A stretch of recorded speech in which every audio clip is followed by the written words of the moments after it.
हे एभ्रिवान, आज म फक्सटेल मिलेट जसलाई नेपालीमा कागुने भनिन्छ त्यसको रेसिपी शेयर गर्नेछु। यसको सामग्री यस प्रकार छन्: 2 कप कागुने अथवा फक्सटेल मिलेट,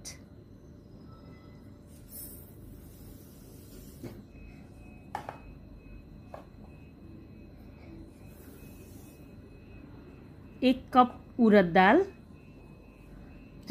जो बिना छिल्काको कालो दाल हुन्छ त्यो, अनि 1 चम्चा मेथी दाना।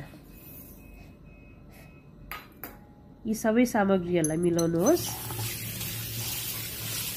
अनि राम्रोसँग 2-3 पानी धुनुपर्छ।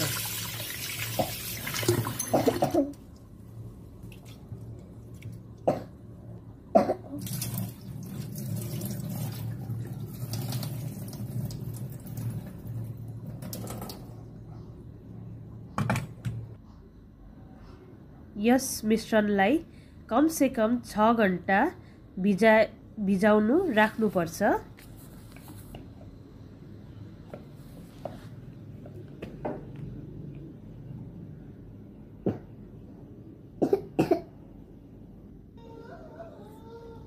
छ घण्टा पछाडि यी मिक्सचरलाई मिक्सर ग्राइन्डरमा हालेर मिहिन पेस्ट अथवा ब्याटर बनाउनुपर्छ।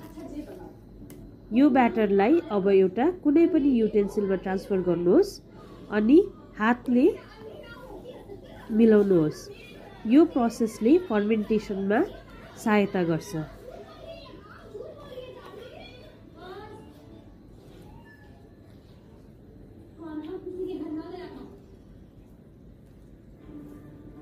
हातले यसरी मिलाउने यसले चाहिँ फर्मेन्टेसनमा हेल्प गर्छ।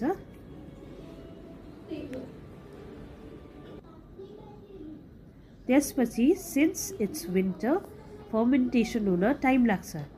मैले यो ब्याटरलाई पहिला एउटा बोल लिएर तातो पानीमा एकछिन राखेँ। त्यसपछि यसलाई एउटा सानो ब्ल्याङ्केटमा र्याप गरेर 15 देखि 16 घण्टा फर्मेन्ट हुन छोडिदिएँ। यदि यो रेसिपी समरमा बनाउनु हुँदैछ भने 7-8 घण्टा छोपेर राख्दा फर्मेन्ट हुन्छ, बट विन्टरमा अलिक टाइम लाग्छ।